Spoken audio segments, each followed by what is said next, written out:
It's no stretch to say that The Elusive Samurai is easily one of the most gorgeous shows of the summer 2024 anime season, and definitely one of these shows that caught the attention of the entire anime sphere with its first episode. Tons of clips of it everywhere, people thirsty for the main character. Man, the thirst for the main character was real. But I wanted to wait off on watching the show until I got 2 episodes, because I know the concept of the story is the fall and the hopeful eventual rise of an entire clan. Just to get me a sense of what that rise is going to be, the sense of the actual chemistry and the actual flow of the show. And I definitely got that with the first 2 episodes, and I can honestly say my only real hang-up so far, while it does look incredible, I like the characters, I like the setup, I like the incredible job the studio is doing, it has a serious tonal issue. And I think that's for a purpose, but I'm going to get into that and so much more with my first impressions of the first 2 episodes of The Elusive Samurai, so let's jump into it. The Elusive Samurai opens up in Kamakura, where we see that everything's peaceful. We zero in on the Hojo Clan, where everything seems to be going well, but that doesn't really seem to matter to our main character, who is the next in line to actually take over the area.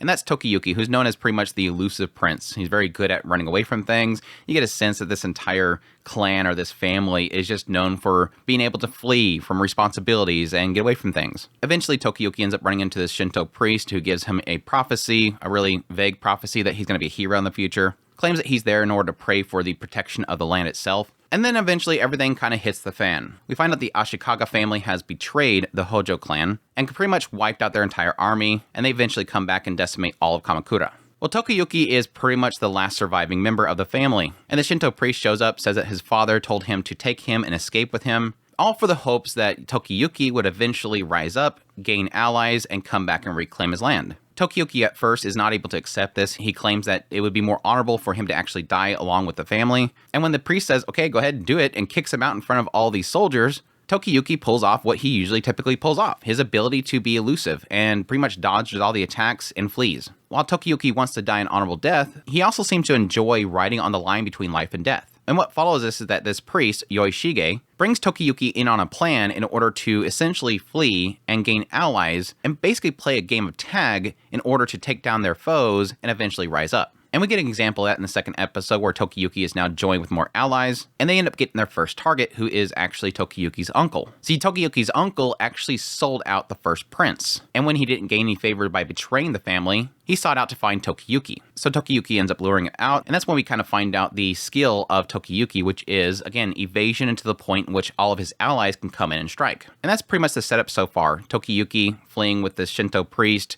eventually gaining allies, using his elusiveness in order to take down his foes, playing a game of tag with each one of his enemies until hopefully, seemingly, eventually he can take down the Ashikaga. So my thoughts on the Elusive Samurai so far. Let's just get it out of the way. Yes, Cloverworks doing an incredible job with this show. It looks gorgeous. Some of these shots are incredible. The one thing that stood out to me most in the first episode was this one shot where Takayuki is running through all these rooms and he's just opening all these doors. And it's like a third-person perspective. It's not like a first person like you typically get, but it just looked absolutely gorgeous. Just some kind of jumping around the buildings, running through different areas.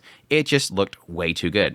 And then, yes, kind of getting into the later parts where everything kind of starts hitting the fan, it was just absolutely brutal. And the way that it was directed, it just was incredibly unsettling. Every single one of the character designs are fantastic. The expressiveness of the characters, the fight scenes themselves are incredible. Everything just looks absolutely gorgeous. Throw in some really incredible music as well, the sound effects. There's nothing really in here that's just not done incredibly. If you were to pull something out of me, it would probably be the second episode where we start to see a lot of the action scenes are kind of just turning into action stills where the characters are kind of, screaming at the screen where you have all these jagged lines behind them. But other than that, I mean, it looks really, really good, and it has me really kind of hopeful for the rest of this franchise. But getting into the show itself, this is where I'm a little mixed. I'm not really sure where I'm kind of settling in this so far. It's something I'm probably going to have to get several episodes into it before I finally decide. And it's really the feel of the show. In the first episode, yes, really a lot of focus is kind of settling in on the life that Tokiyuki has with his family and this town. He really enjoys it. And then, yes, a massive gut punch as suddenly out of nowhere, their entire family is betrayed and they're just taken over. Everything's burning. People are dying. People are basically putting a bunch of heads on katanas and holding them up and cheering. You have, yes, a lot of implied women being taken off and done horrible things with. Everybody's just being massacred. And then out of nowhere, Yorishige will just pop up with this bright face and this massive light behind him. It seems like the ongoing shtick that every time Tokiyuki ends up in a depressed state, Like, yes, learning the death of his brother. He's devastated by it, and then suddenly out of nowhere, Yorishige shows up, and there's this massive bright light, and he's got this goofy face on. It really gives me a sense that the show is not trying to get heavier. The story is trying not to be heavy. It's trying to keep things light, despite the fact that it is technically dealing with a very heavy subject here. It kind of gives me a lot of feelings of something like Rurouni Kenshin. Rurouni Kenshin, at least not the movie, more so, there's the series, it was very much so about like, okay, yeah, people are dying, there's a lot of, terrible subject matter that we're dealing with here, and then suddenly out of nowhere, the character acts goofy. It's trying to keep it from getting too heavy. Now, story-wise, I can understand why they're doing this. I get a sense here that Yorishige is trying to keep Tokiyuki from falling into depression and falling into a very dark state. He's trying to keep him uplifted. And so it's kind of like a School Live kind of thing, where with School Live, it was really the sense of, it's a dark setting. You have zombies and everything, and everybody's dead, but you have this one character who's trying to ignore the existence of that horrible state and is keeping everybody else uplifted. Kind of the same sense as that. And so when I think of it that way, it sort of makes sense to me. But at the same time, it doesn't keep me from kind of being a little unsettled by, hey, this was really impactful scene right here. Wonder if this can be a really good growth point, and then suddenly bright light and face. I absolutely hate Yorishige. He's just absolutely obnoxious, and it's constantly doing this. So that's where I'm mixed. I haven't really settled if I'm okay with that yet, because contrasting that with seeing a bunch of people bobbed onto swords to having a bright face and a goofy grin, it's so jarring in a lot of senses. My other problem that I'm having is in the second episode, we have presented, I'm assuming, sort of the formula that this series is going to go with, is that we've established that Tokiyuki is very good at being elusive. And so the idea here, again, is to play a game of tag. So Tokiyuki is constantly going to find his targets, people that he wants to avenge or get revenge for or whatever, and then once he's got information on them, set up some sort of ambush. And when the person comes in, use his elusiveness in order to, I guess, wear them down or at least keep running from them until his allies can come in and strike. But what kind of came from that is a very comically presented bad guy character. The uncle was just overly comically portrayed, again, to the point where I just didn't really care about the story. Yes, I could totally see an uncle betraying his entire family, betraying his nephew in order to save his own neck. For the sake of gaining some sort of power amidst ruins, he's going to just turn on everybody in order to get some sort of gain. I understand his character, even though I don't like it at all, obviously. But at the same time, he was so comically portrayed, it was almost like they were trying to loosen the impact of the fact that Tokiyuki is going to chop his head off, which honestly is very surprising that we've had, like, literally our first kill for our main character and didn't even blink at that. Like, he just literally just did it. And I'm like, okay, wow, this is usually like a big, long, drawn-out thing for taking first blood, but we're already doing it.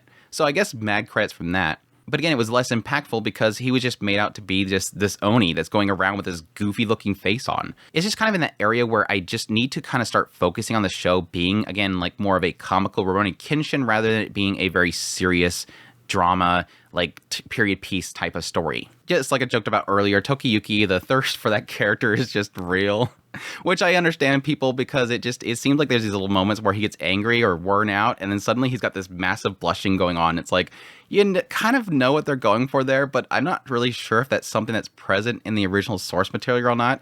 I know that the creator of Assassination Classroom is a mangaka for this, and I could definitely feel their comedy in here, and that's probably where I'm getting most of my feeling of not really liking the comedy in the show. At least the tonal shifts that's kind of what he did with Assassination Classroom, but definitely see this mangaka's like for very pretty boys, because that was kind of the same thing that happened in Assassination Classroom. That said, I do like the concept here. This not so much him going out, finding this massive army, coming back and to be on the battlefield and attacking. It's more creative in the idea that he's going to be surrounding himself with very powerful people and then essentially using himself as a bait. Using himself as a bait in order to take down Ashikaga. There's sort of polar opposites where Ashikaga, or at least Takayuji, who is the guy that is pretty much the main villain right now, is a samurai who's going to be on the battlefield facing off against people, becomes a hero by taking down everybody, whereas Takayuji is going to be a hero based on the fact that he's elusive and he's always running from his target. it's a cool concept, and so far I'm liking this setup of the group right now. Yorishige is obviously going to be more the comedy relief. He is the Shinto priest who's always lit up and doing goofy things. Shizuku, his daughter, seems to be more of the one that's trying to keep him in check while also feeding into it a lot. Like the whole scene where they had like the prank wake up scene, and she's literally holding up a sign saying the prank has been successful or whatever. It's just super dorky. We haven't gotten too much into the other two that they brought into the picture who were pretty much faithful to the Suwa clan. One's this chick with a polearm. She seems to just think that Tokiyuki is just adorable and just wants to carry him.